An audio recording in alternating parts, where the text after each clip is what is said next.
News Now. Hello, welcome to Nerd News Now. It's me and Kyle. This seems like a recurring pattern. Well, Miss Jen will be here. I mean, Brainy's really the wild card of the group at this point, and that's only because we're technically recording in the middle of the afternoon for him now. Sure. So, but Brainy will be here. But time is just, what is time anyway? Time is a construct. Like I have, right? Is your you don't day? live in your time zone is all wrong. I know. Well, not only is my time zone all wrong, but like I work the day shift, and it's a very, very early day shift. So when I come home, I take a 4-hour nap every day. So I have my day has no middle, beginning, and end. It just I'm awake and not awake. Well, And I I'm mean, awake way more than I'm not awake. in a large function of what I do now, I sleep when I'm tired and I'm awake when I'm not. Mm-hmm.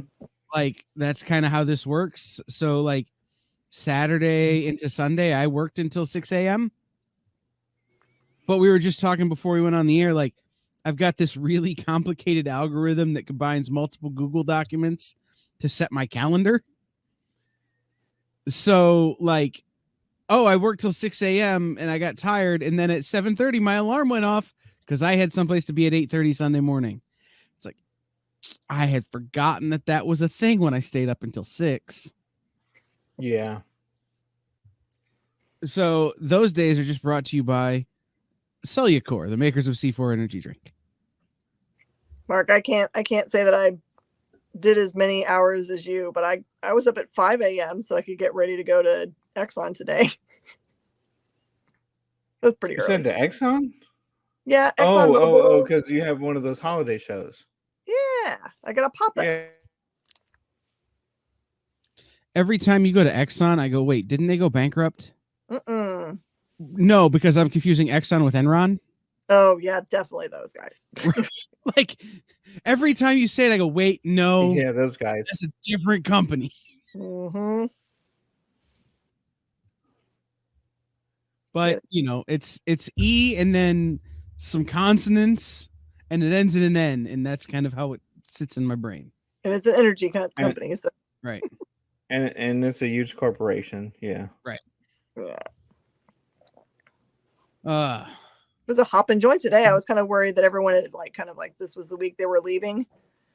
But no, they all assure me that's next week. Next week, everyone's going to be gone. So leaving for what?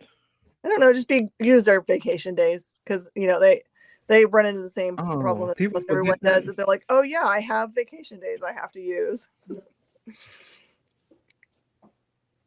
Yeah, I'll never forget when I was working for the giant multinational conglomerate that I used to work for. Everyone would try and take the week before Christmas off or the week between Christmas and New Year's off to the point where they're like, look, it's a blackout date if you put it in after July 4th. Mm-hmm. You request those dates before July 4th, you can have them off. Those of you who choose to work double time and will buy lunch every day. And I used to go, you know what? I'm going to take the week of the 4th of July and the week of Thanksgiving off. And they'd be like, okay, we don't want you to do that, but we can't stop you because you'll be here when we need you at Christmas. That's right. Of course, that might feed into why I now hate Christmas, but still. I love Christmas. I mean, I've been in retail almost all my life, so I probably shouldn't, but to me, there's nothing quite as rewarding as having someone come in and just be like beside themselves, having no idea what to do. And they just have like 3 words, my kid likes this, and this, or my nephew likes this. And you get them the perfect thing and you save Christmas. It's just like, I can't, there's other than, like breathing, like the smell of your baby's head when it's a baby, and like, there's nothing else. No, I will say that the affection that I have for the holiday comes from my time as a small independent retailer. Yeah. But that does not outweigh the amount of trauma and hatred that was brewed by working for a major multinational prior to that. So what did everybody do? I'm in the whole. Go ahead, Mark. What, this weekend? No, Oh, you're in the whole what?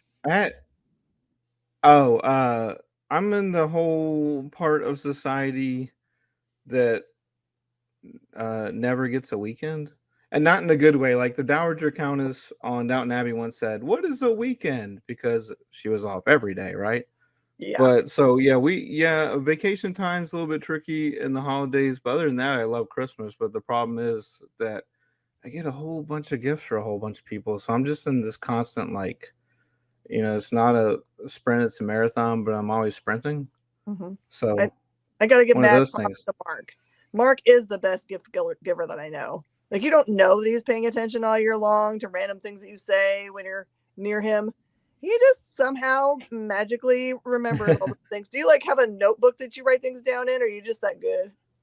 Um, I don't know. I don't really make a list. Part of my problem is that I don't make a list, right? Because when you don't make a list, then you just like you find something better, or you want to add like gift toppers or extra stuff to it. And I really should make a list, but no, I just kind of retain. Communication is very valuable to me, especially like in a working relationship where it turns into a friendship. So, and I just kind of retain that type of stuff. And being a collector myself, I kind of like I always want to buy things, so it kind of makes it easier. You're just always in that mindset and mode, right? But here in Texas, it's hard to. We're not having Christmas weather. I mean, No, it's no. gross. The weather has been really disgusting here. Yeah, Just I'm only wearing humid the in the coat because 80s, it's rainy. really cold inside at Exxon. Yeah. Here, I'll take off my visitor's pass because Yeah, I it don't. was it's super cold and rainy and sleety here. See, it Yeah. feels like the holidays for you. No, it doesn't. It feels like March.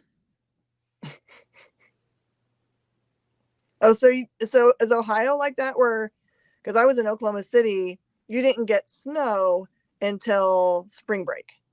Before that, you got like ice storms or just like regular No, cold. we've had snow. Okay. We'll get snow again. So Ohio has 19 seasons or something like that.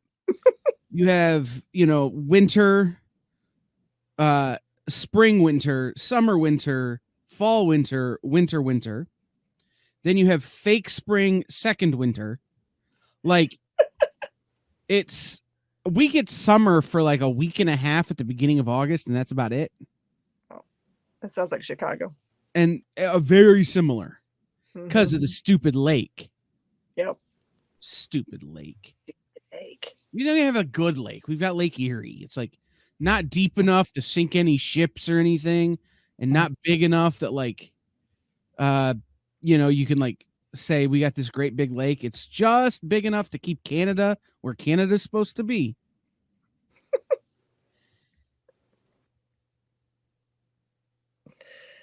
It's really frustrating. But no, so this weekend, did anybody do anything or watch anything interesting? Wait, I have to think about it. What did I do this weekend? I was off on Saturday, which is rare, but what did I do? Oh, I went garage selling with my mother, which I love doing. That's a blast. I can't remember. I probably priced comic books on the floor while I watched dumb documentaries because that's what I do. Mark? I went to a Friendmasgiving gathering with a few close friends, so that was fun. And then finally was able to catch up on Doom Patrol, which has to be one of the most underrated series on streaming or television or comic book world or whatever you say.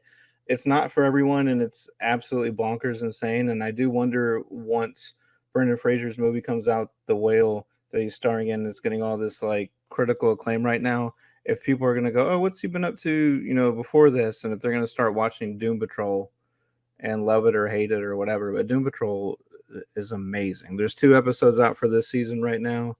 I have no idea how it got greenlit, but I'm just glad it was made. I rang the bell outside the grocery store for an hour, which was always Hey, way to a go. traumatic experience. What do you mean? Well, because you have to stand outside in the cold, and remember we talked about this is Ohio, so it's not just like cold and dry. It's cold and God knows what that is coming from the sky. But you also like are never quite sure if that person that's coming up to you is someone you know, because they talk to you like they know you, but you don't remember where you know them from, or if it's just somebody that's being friendly. Mm-hmm.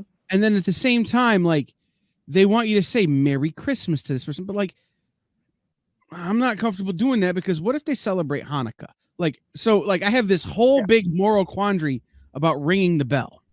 However, it's always a good time to watch your friends at the other end get less money than you do. Like we go to the Walmart, and I'm always at the grocery end, which is the busy end. Mm-hmm. And the other guys are at the pharmacy end, which is the not busy end. And I always make sure I get the grocery side, so I make more money than they do, and then we go out to lunch, and the loser has to buy. Kyle, I've got a question for you. I've heard these kind of like urban myths of people dropping gold coins in the bucket. Have you guys ever, like, I'm sure you guys don't even look, do you? There's no way for you to know. I can see when somebody's not putting a single in. Mm-hmm. Right? Like it's one of those things as you could tell, oh, that's clearly a 5 or whatever. Yeah. And most of the times when people are putting coins in, it's just like, here's all the pennies I scraped out of the ashtray in my car. I mean, it all accounts. Right. It's all good, but like you're never watching. Now, when we used to do Toy-a-thon when I worked at the radio station, which was a big Toys for Tots drive. And that's when you would have people come in and put like $1,000 check in the bucket.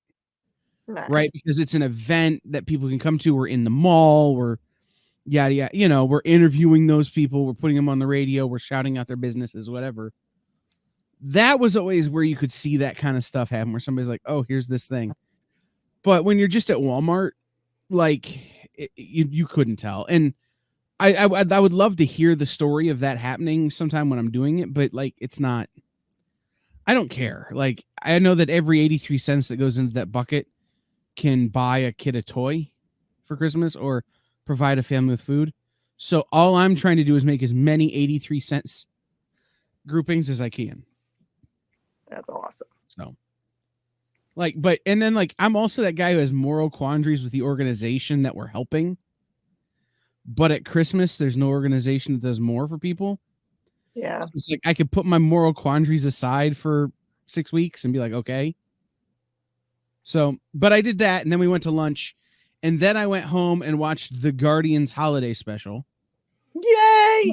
But I had gotten so cold and so wet that I fell asleep about 5 minutes in and woke up for the credits. You missed all the good music. Oh my god. Right. So now I have to watch it again. But Yes. that was my weekend. I worked all day yesterday. I'm not 100% certain. So the music that's in it, I didn't go back and do any research whether those were all written originally for that special, or is it taken from something? There are 2 songs on there that are the old 97s. Okay. Which is Thomas Rhett is his name. He's the lead singer and the songwriter for the old 97s. There's a song called Here It Is Christmas Time that was in there, which is the song they sing with Kevin Bacon. Okay. Mm-hmm. That song has been around since at least 2017, 2018, somewhere in that range.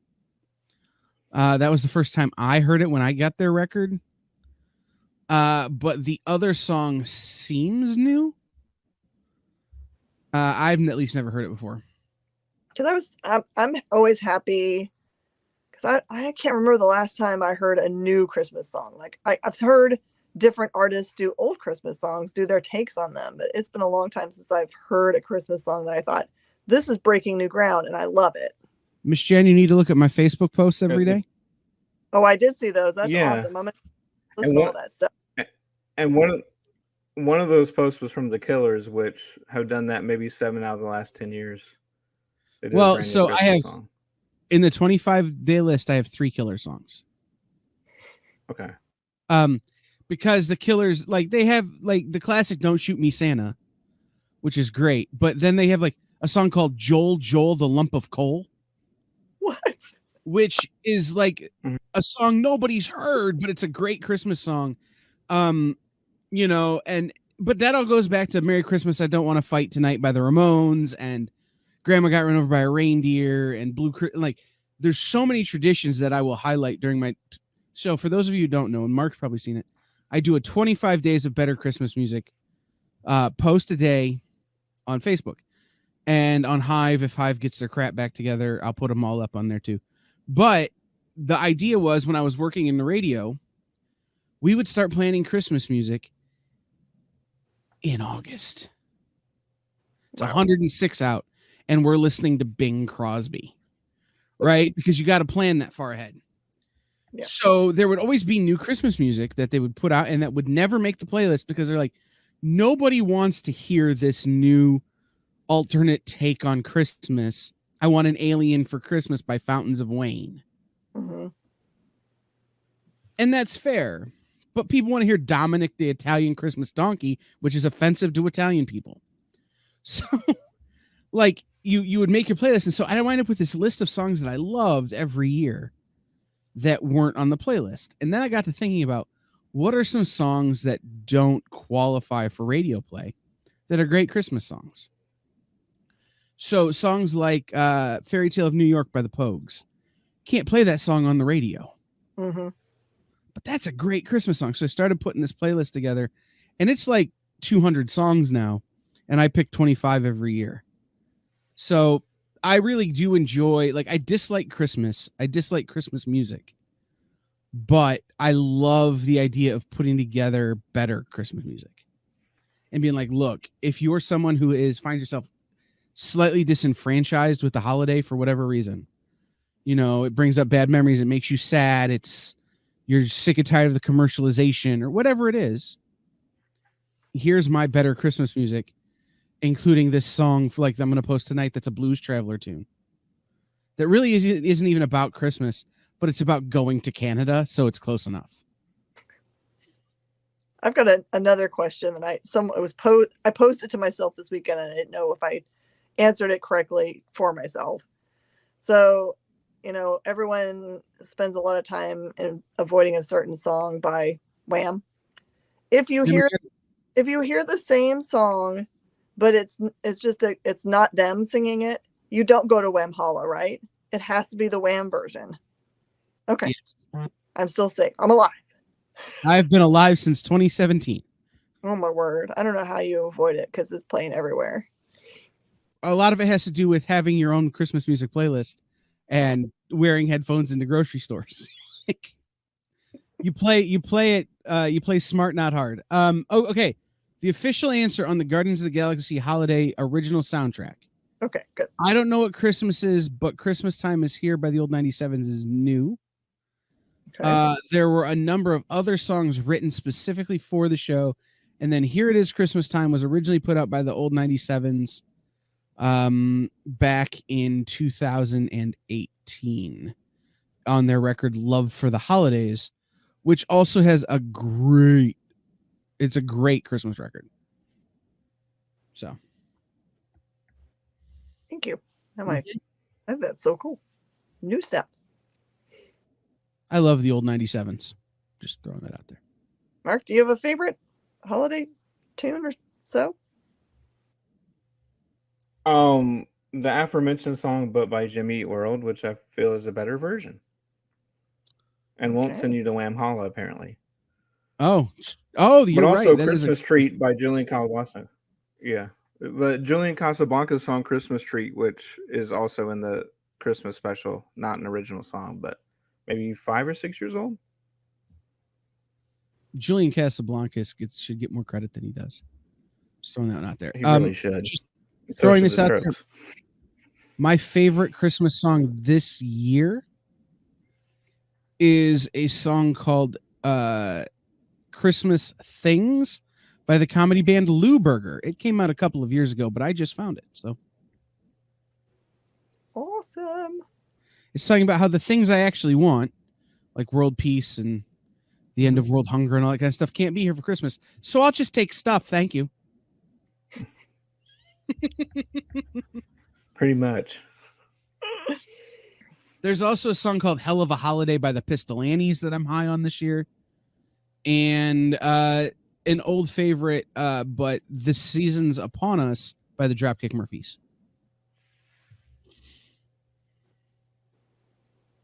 I have a weird problem in that I hum a lot. Just like that's just the way I operate. I'll hum songs. I won't even know what I'm humming, but I often find myself humming Christmas songs in the middle of the summer. Not just like not on purpose, and I didn't choose to.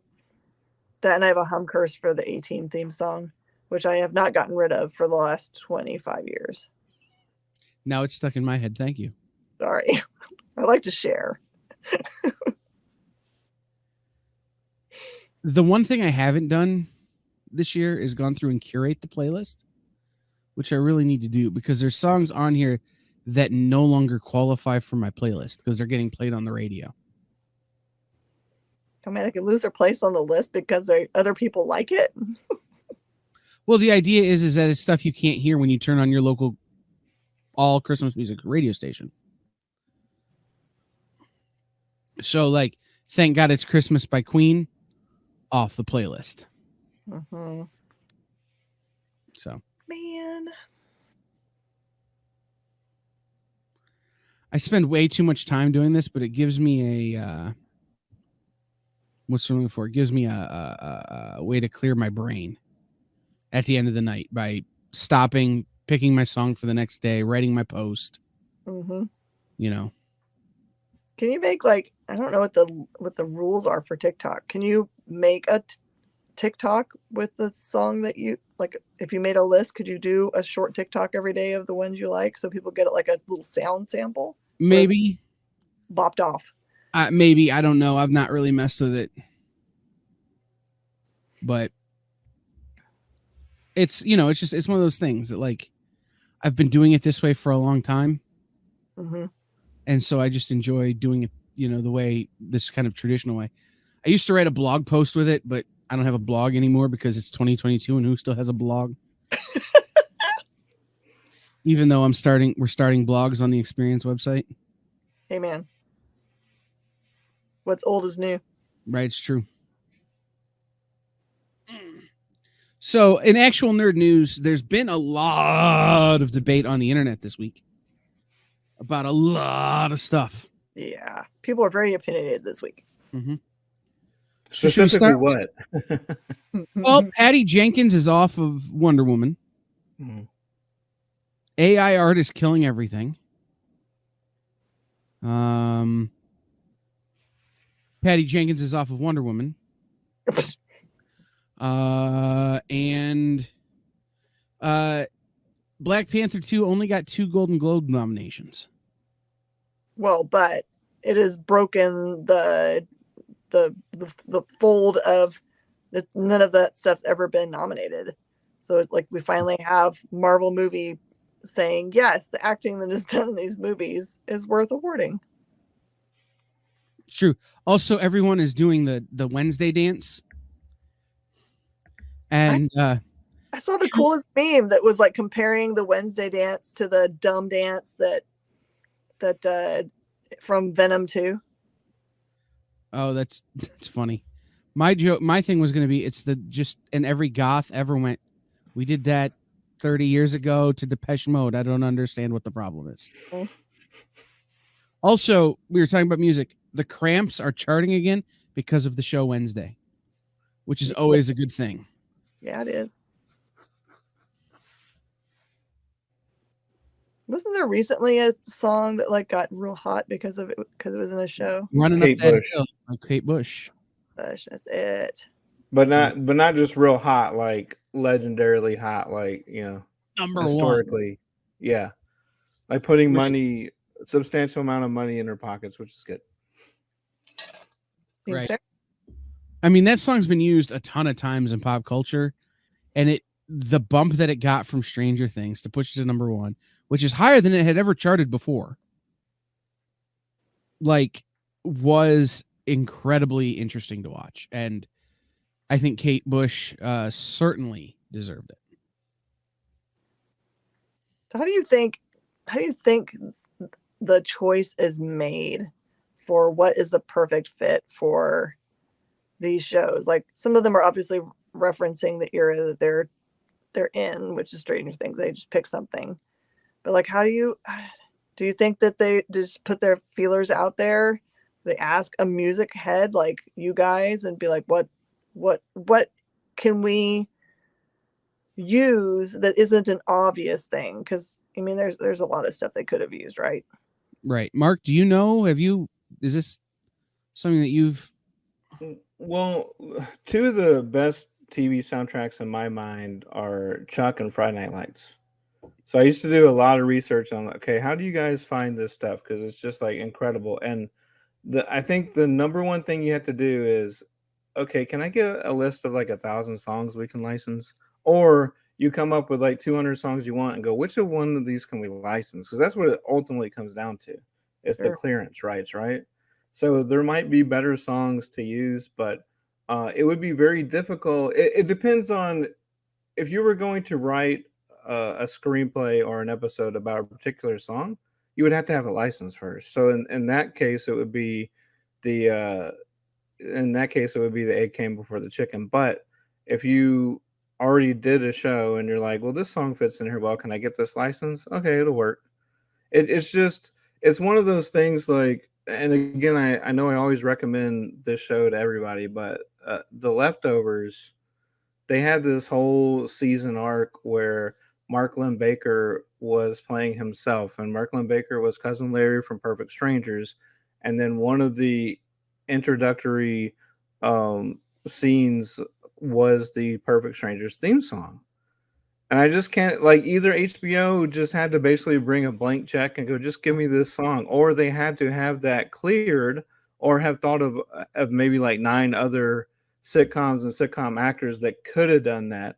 But if you don't get that Perfect Strangers theme song to go along with the fact that you have a person in a completely sci-fi fictional show playing himself that's upset that he did not get raptured, but the other 3 stars of Perfect Stranger did, and he's like dedicated his entire life to this, and it goes along with exactly what the other main character of the show is doing. And to really sell it, then you rewrite your theme in the vein of Perfect Strangers. Like, that has to be planned out years in advance. Yeah. So I think it's just like, money. It all comes down to writing a check for the licensing. I'll tell you, you missed a show that had a killer soundtrack, which was Scrubs. Oh, well, yeah, that too. When you listen to Bill Lawrence talk about how they picked the music for Scrubs, his wife Krista, who played Jordan on Scrubs, is a huge music fan and knows all these bands. And so what they would do is they would just go to her and go, we need a song for here. And she would find them a song. And then what they would do is they would just go, hey, artist, it's Bill Lawrence, from Spin City and Scrubs and all of this other kind of stuff. Can we use your song? And the artist would go, sure, you can use my song. And they would. And that's why when you watch it on streaming, it's a different song now. What? Yeah. They didn't get the rights the same way that another show would be, so they don't have them in perpetuity. Okay. So they've had to go through and switch out certain songs throughout the streaming because they don't own the rights to that song anymore. They owned it for like the original DVD release and for the original run and maybe for syndication, and that's it. So that's an interesting thing, but it's interesting you mentioned Chuck. Chuck. Fat Bottom Girls. Did you guys know that I wrote a song that was on Chuck? What? I think you told me that before, yeah. I wrote a song with a guy named Coyle Girelli. God, I was a freshman in college or so when I wrote it. Called Christmas and Me Are Through. That plays at the end of the episode Chuck versus the Santa Claus. Oh, now I'm going to have to go and find that in my DVDs. Yep. I got paid 0.8 of a cent for every time that episode plays, for every person who watches it. So I think all time I've made like $74. Yes. Rolling in the money. And then so a while back. Is that on your list? Is it on your list? It is on my list. Okay. It is on my list because Coyle was in a band called Your Vegas, which was the band who did it for Chuck. They broke up, and he calls me up and goes, "Hey, man, I want to put it out. I'm doing a Christmas record. Can I put it out? Can I buy you out, essentially, so that I can put it out with just my name on it?" And so he wrote me a check for like $1,000, and I'm like, "Yeah, I don't care. Just do what you want." I no longer have interest in it, in the sense that I not only do I not want to deal with having to deal with lawyers and people on that kind of stuff, but I also am like, I can't have you not put a great song on your record that you sang and made famous, and I just sat on my couch and watched it on TV. So do what you want, just pay me what you think is fair. And oh, by the way, the record sold horribly and it didn't really matter. Let's see. Another thing that they can do is they can get another artist to cover the song sometimes if they can't get the licensing from the original artist, which happened a few times, I believe, on Friday Night Lights when they wanted to use Daniel John's songs, but they just used the cover of it.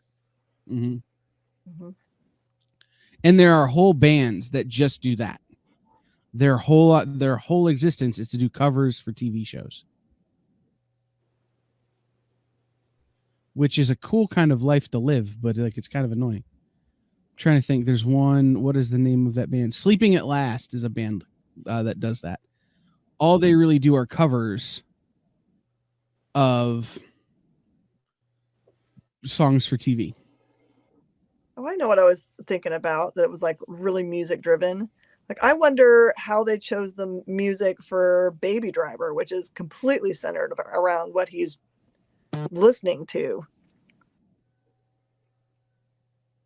Probably has a lot to do with who they can license and who they can't. Well, because that's a good example, Michigan. So in that case, let's say I can't remember the name of the song, but remember the waitress. He was like, "Oh, I listened to the song with your name in it, so you do have a song." They could have just changed the character's name if they couldn't get the licensing ahead of time. Sure. Because so they're not going to write and do the whole thing and edit it and then go, "Hey, can we get this song?" They're going to know before they shoot. So they would have just changed her name to some song with a woman's name in it that they could license. Possibly. Yeah. Yeah. I like I said, it's about what I can remember talking to somebody who was making a short who had a character called Amy who wanted to license the song Amy by, can't think of the name of the band now. And they couldn't, so they hired a local punk band to do a cover of Amy so they could put it in their movie, and they still got sued. But they were at least in the right. So they have to like pay some money to the songwriter, or depends on your contract. Okay. Like if I write a song and it goes on a Taylor Swift album, just for an instance, and I get a songwriter credit, depending on the percentage of the song I wrote, depends on my percentage of the credit I get, and then I get paid on that. So, for instance, I have a song on a record from a big name band that if I told you, you'd go, "Really?" And I would go, "Yes," and you could go look it up. That I get paid 9/10 of a cent every time that record sells. Every time that song plays on the radio, I get a whole 10th of a cent. And that's just because I wrote 2 lines in a 5-minute song. Right? Like I contributed 2 lines. So I get very little. That, and you just negotiate that through your reps and all that kind of stuff. And so it really depends on what you do, right? If you're Jack Antonoff writing entire hits for other artists, you're getting paid a lot more. Yeah. But Jack Antonoff, in case for those of you watching who don't know who I'm talking about, is the guy. He was the guitarist in Fun, and he's the lead singer and songwriter for Bleachers, and he writes with Taylor Swift, and he's probably the reason that "Hi, I'm the Problem, It's Me" is such a bop. Like, I've never bought a Taylor Swift record, but I bought that single. Like, and that's all Jack, I'm sure. Documentary about how so much of pop music in America comes, or the world really, comes from Sweden. Like, there are a songwriting wonderkind. They just put them out like no one's business. Well, and here's an interesting little fun fact, right? There was a big song that went viral on TikTok and YouTube and Instagram and all those songs earlier this year, or all those places earlier this year, that people are like, this song, and it was a rap song. Oh, I'll tell you what it was. It was the My Money Don't Jiggle Jiggle. It folds. I'd like to see you wiggle wiggle. You know that song? No, it went viral, and now it's like in a commercial for Burger King or something. Oh my words. Neil Diamond has a songwriter credit on that because at one point he sings a line of Red Red Wine by UB40. Well, UB40 took a line from another band who took a line from Neil Diamond.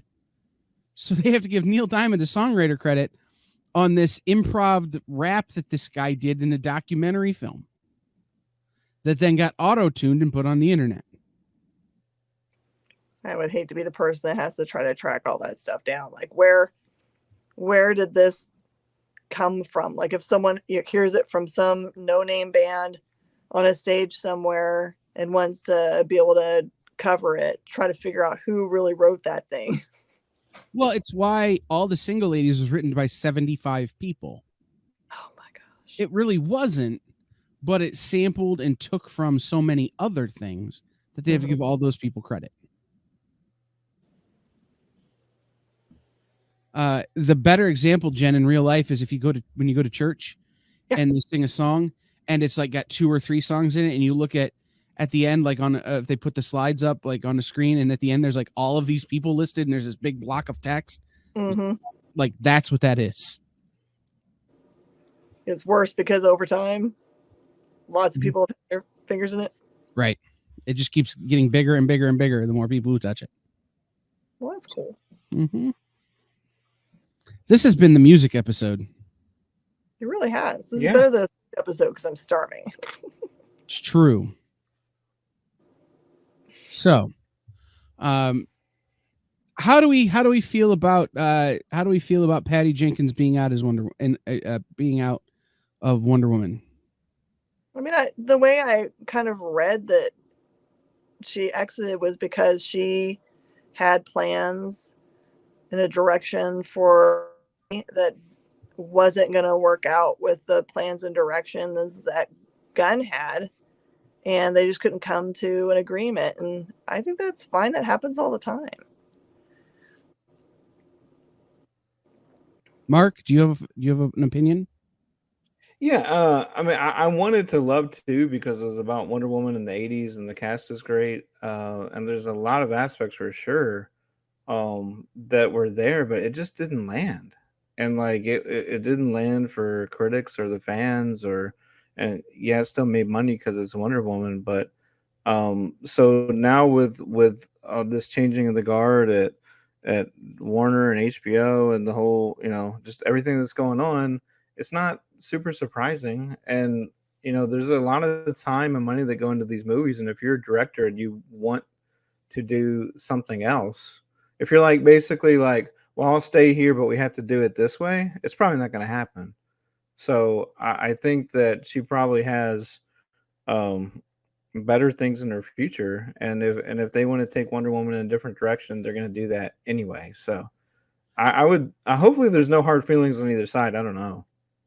See, the way I read the story and the way I understand the story is that she brought her script treatment to them and they said, hey, can you make these adjustments? And she was just like, no, and I'm done. And that's in her total right to do so. Right. To me, that seems like someone who was maybe over it already.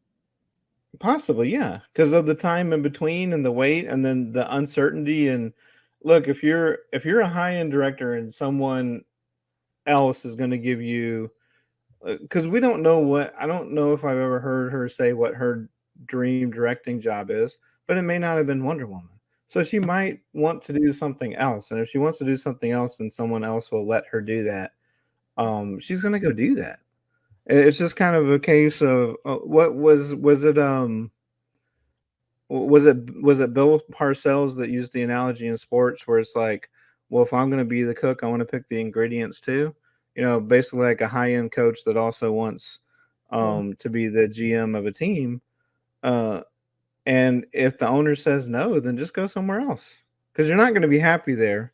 If she was going into direct, but she wanted to direct her way with her story and her story only, she's not going to be happy any other way. So if she says up front, "Hey, I'm only going to do it if you all check off all these boxes," and they go, "Nope," she's like, "Okay." So I don't really see a problem or have a problem with it from either side. Mm-mm.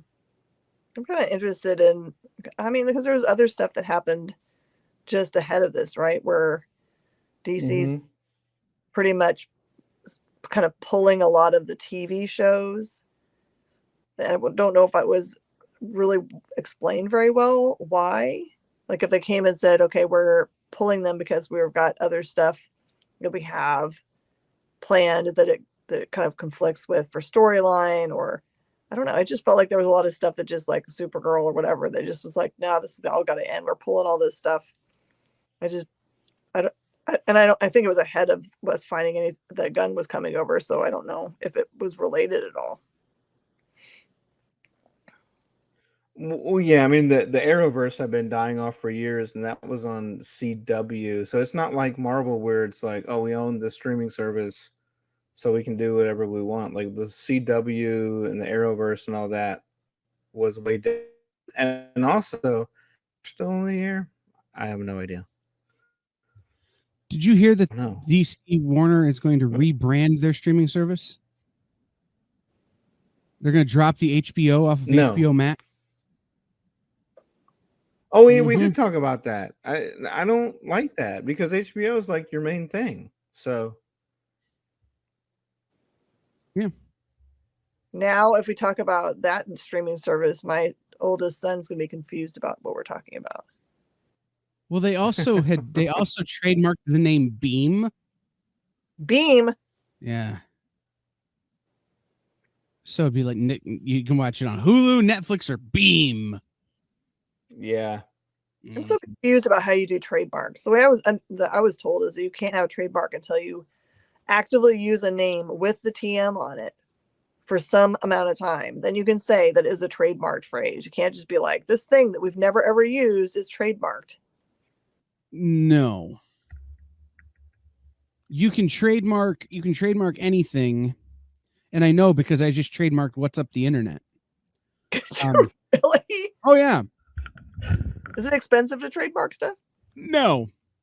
Not especially if you're like, I only own it for this real little segment of the world. Like literally other people, Mark could make What's Up the Internet stuff and I can't stop him. Mm-hmm. I own it as it relates to streaming and what is it? Streaming and non-traditional broadcast. Well, what else would he use it for? It literally has the word internet in it. Right, but if Mark wanted to go do a television show on a traditional broadcast outlet called What's Up the Internet, I couldn't stop him. Mm. It's I will give you the best example. You can trademark anything at any point. You just have to be willing to work through the process and prove your use. Okay. Right. So the fact that I've said What's Up the Internet on every broadcast I've ever done for the experience is enough proof that it's my trademark for streaming. So you make one t-shirt and you're like, boom, t-shirts. So in professional wrestling, these guys are trademarking their names and their catchphrases. But if I want to be, so I'll give you, for instance, there's a wrestler called Danhausen. Well, that's just his real last name, but he's trademarked that as his wrestler name with his face paint. Well, if I want to be Danhausen, the rock band, he doesn't own the trademark in music. He only owns it in professional wrestling and entertainment, sports entertainment. So it's a really complicated process that basically just lets you, own stuff and let other people not be able to use it for the same thing you're using it for. And do you have to continually show that you are currently using it? If asked, like you have to renew your trademark every couple of years, mm-hmm. which is why, back to professional wrestling, somebody like Chris Jericho, not only does he own the trademark on his name, but if he starts wrestling under another name, then he could lose the trademark on his name. Oh. That's why these guys don't like to change their names unless they're going to someplace where they have to. But if he went and started a music career under a different name, it wouldn't affect it. Although, ironically, he does have a music career under the name Chris Jericho and the band Fozzy.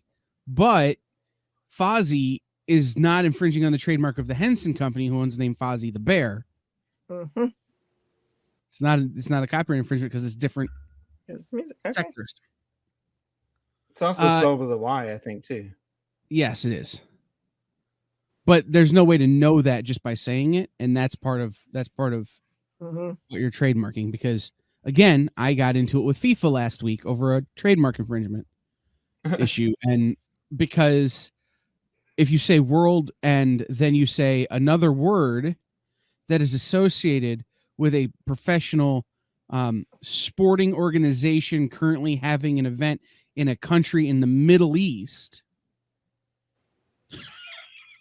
because I don't want Woodlands Online to get in trouble. No more strikes. Experience to get in trouble. So I'm going to say it that way.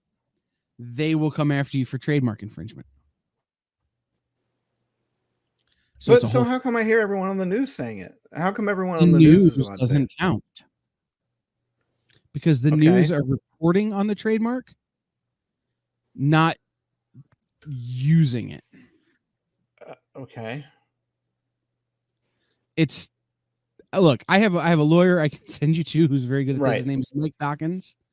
If you go wherever you listen to your podcasts, go to the Talk is Jericho and search for Mike Dawkins, and that's it's a great little introductory on how trademark works and why it's important. But Mike is really good at intellectual property. That explains why. That also explains why, at the beginning of February, when there's a certain event that a football league is having, that all these advertisers, they have to call it the big game. But then at what point does someone copyright or trademark the big game, and then they have to find another You word for it? You can't. So the phrase, the name of that event is the trademark. The big game is just a phrase. I could be talking about the big game of Uno, and they can't like hem that in and say, I can't call my game of Uno a big game of Uno. But in reality, someone could start some kind of dumb game show on some network and call it the big game, and then that gets circled up too. Right. So the easy way to work around it is spelling, hyphenation, spacing. It's why churches can have a Super Bowl, which is SOUPER BOWL. Yeah. Or a bowling alley can have a Super Bowl SUPER WL, but as one word, as opposed to two. Like, it's why you can have a superb owl. Mm-hmm. Like, I tell you, when I trademarked What's Up the Internet, like, there was a whole process to this thing that I had to write certain documentation and prove certain facts. And then the U.S. government was like, really? And my lawyer was like, yeah, he wants to trademark it. Here's the money. And the U.S. government was like, okay, but we're going to give it to you in this very narrow parameter. And it's basically unenforceable if somebody infringes upon your trademark. It's basically unenforceable. And I went, I don't care. I just want to be able to say I own it. That whole conversation makes me miss the restaurant chain Super Salad. which in turn makes me miss Sweet Tomatoes, because that was the version we had here. Now it's an In-N-Out burger, and that's fine too. But I don't know if soup and salad buffets are still a thing, because I feel like the owners probably thought it was cost effective, and then it just wasn't all of a sudden. I have no idea. I've never heard of it. It's really good. Mm-hmm. Was really good. Comics. It's time to talk about comics. Yeah, now? let's talk about comics that are out this week. And how I think this is the lightest week I've had for my pull list in months. Wow. Well, I was going to ask. Yeah. For me, for this week, there's just only a few books that are like, hey, I want to pre-order. Art Brute #1 from Image. A Vicious Circle or Violent Circle. Oh, I can't even remember now what it's called. A Vicious Circle #1 from Boom. Yep. And They're All Terrible from Bad Idea. Good luck getting that. I pre-ordered it through one of the. Got the. You have a look. Perfect. Yeah. I basically said, hey, I'm not gonna with I signed up for every bad idea book with you last cycle. I went to them this cycle and said, I want this one, and that one, and that's it. And I'm willing to sign up for however many issues they do. Don't get me wrong, but like I only want these 3. And they're like, okay, that's not how we're doing it. I'm like, yeah, but here's the money. And I paid for them all up front, and they stopped asking questions. Yeah, that's the deal, right? Making that they will sell because they release over such a long amount of time. And people are easy to distract. Right. But yeah, that's it in terms of new #1s. There are a few #2s that are on my list this week. Specs #2. Mm-hmm. What was the other one?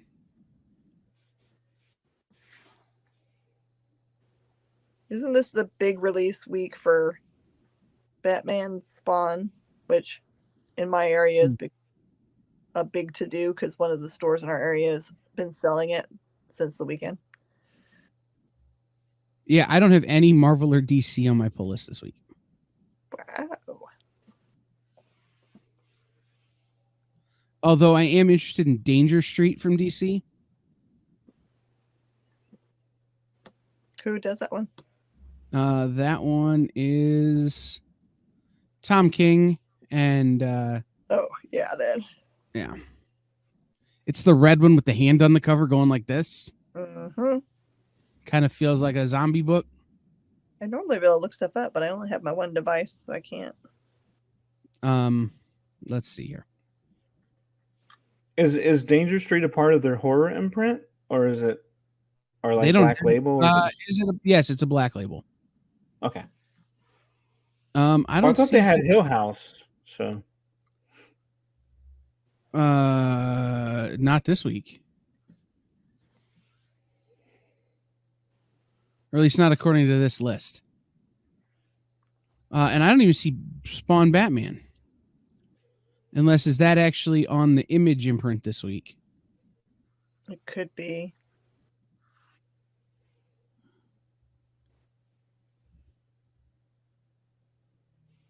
Oh, you know why it's not showing up on my list? It's a reprint. It's a reprint? Yeah, Batman Spawn. It's not like a new Batman Spawn, is it? It's the one that used to exist. I thought it was some new stuff. Hope customers out there do research before they decide what they want to do. It won't matter because the covers are what people are buying them. They're cool covers. Lots of them. Right. It's listed in this document under. There it is. Okay, found it. I found out why I couldn't find it. We're good now. It is new content. Oh, phew. I just had my list sorted in the only way possible that it wouldn't show up. So for people who are unfamiliar, back in the day, they had 2 books that came out, Batman Spawn and Spawn Batman. And I don't know, for some reason, people like the one that has the words Frank Miller on the front cover more.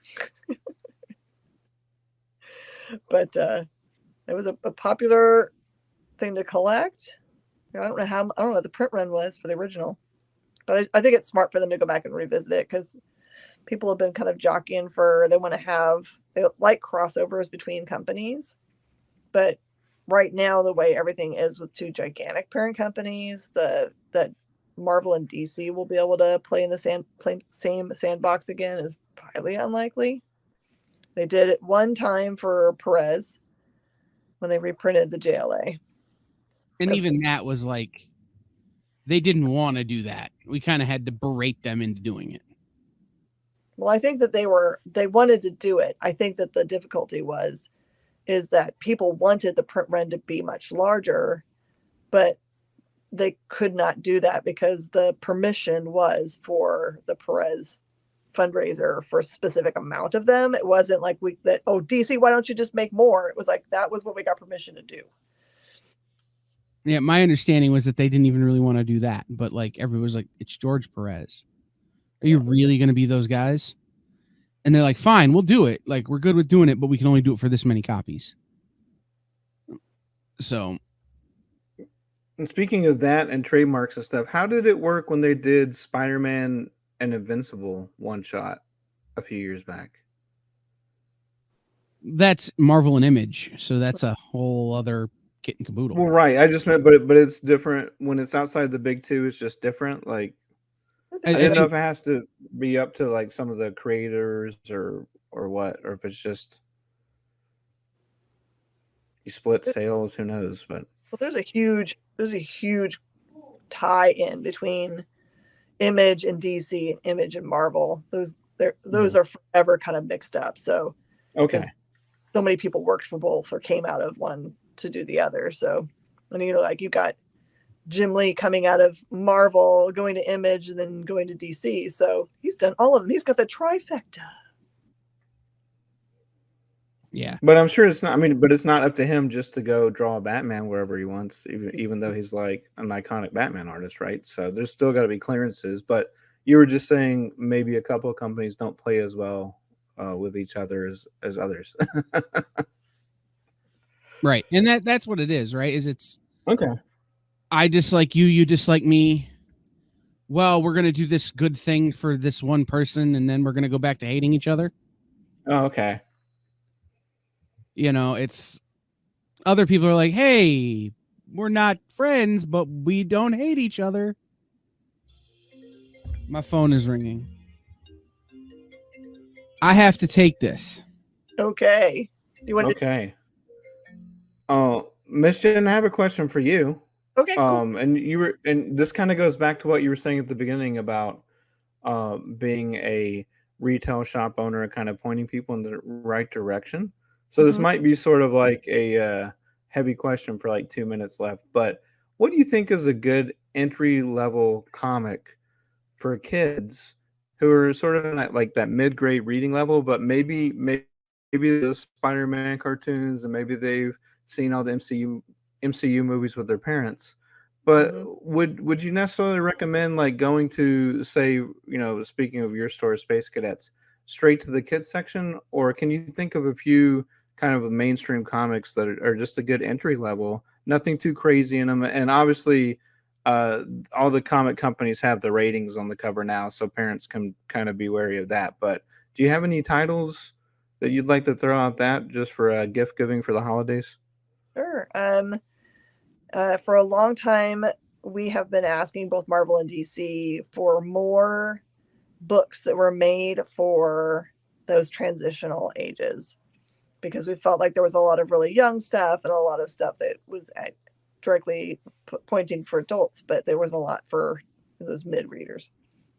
And they listened, and DC put out and is still putting out a bunch of books that are aimed right for that age. So they have a line that's called Kids, which used to be called Ink. And then they have another, or maybe it was Zoom. They had a Zoom and an Ink line, and they took those line names away, and now they just call them Kids. And then they have one on the back that says For Everyone.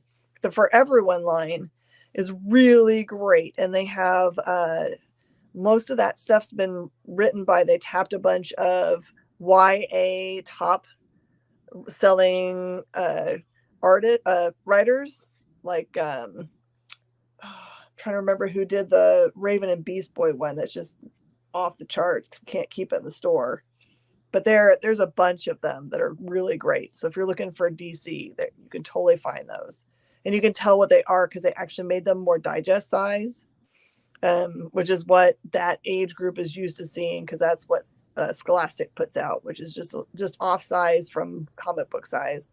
And then Marvel also did the same kind of things, in which they've started to print stuff that's more appropriate for that age group in the digest size. So it kind of gives them an idea which ones are the ones. They've kind of like hit the characters that also star people that are their relative age. So they've done a bunch of Squirrel Girl, Miss Marvel, Miles Morales, Spider-Gwen. So there's a ton of it out there now. That is, you'll be able to tell it from the size specifically. And it's and they've done a good job of not just making it be a bunch of junk that they're like, oh, I think this is what a middle-aged person like or middle school person likes. But they're actually pretty hot books that people are hunting down, even probably older, all the way up to teenagers. I see people picking these up. So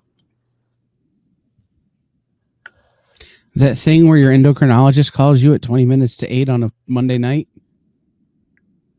Yeah, you should always answer that. Mm-hmm. Do you still have an endocrine system? Huh? Do you still have an endocrine system? It's okay. No, there's a reason I see an endocrinologist. No, it's a long story, but it was an important call, and so I had to take it. But we're good now. And Miss Jen, I think the creative team was that you were trying to think of was it Cami Garcia and Gabriel Piccolo That's it. for DC. Yeah, Very hot.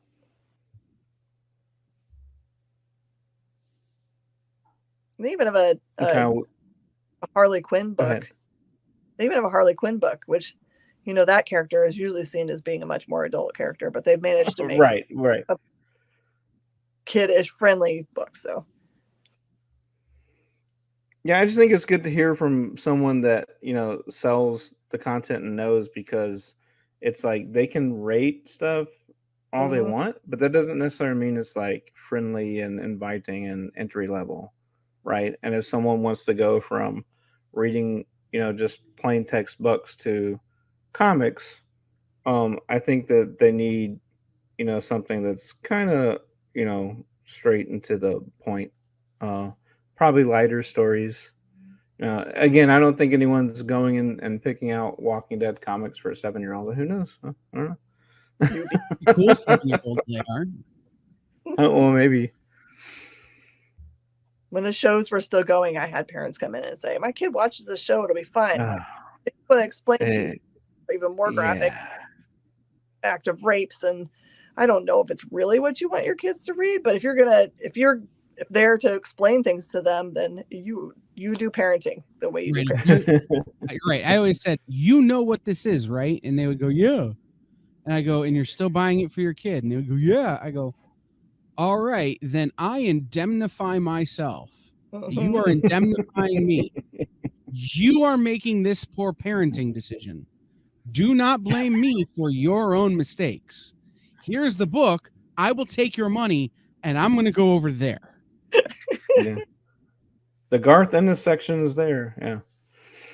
I did that too. I had a dad come in once and was going to buy Garth Ennis Punisher for his kid because his kid had seen the Thomas Jane movie. Yeah. And I went, bro. He goes, what? I go, and it was a gross analogy. I go, that's like buying the movie Hostel for someone because your kid went on the It's a Small World ride at Disneyland. Yeah. And he went, what? I go, I don't think you understand what you're doing, and I do not trust you to do it. So I'm warning you now. My favorite thing, people are picking up Saga. I haven't really had the problem with them. I'm trying to give it to like someone really young, but I just let it fall open all the time to that page with a giant gonad on it.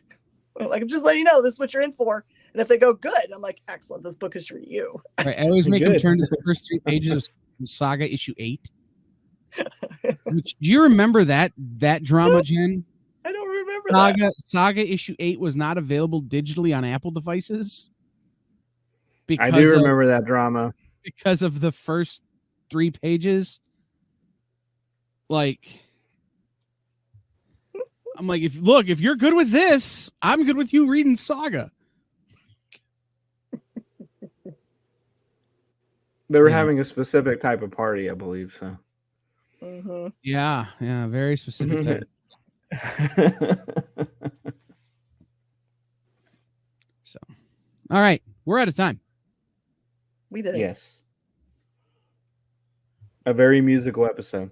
Yes. So, thank you for watching Nerd News Now, part of the Kingdom of Geekdom on Woodlands Online, sponsored by the Adventure Begins Comics and Games and Space Cadets Collection.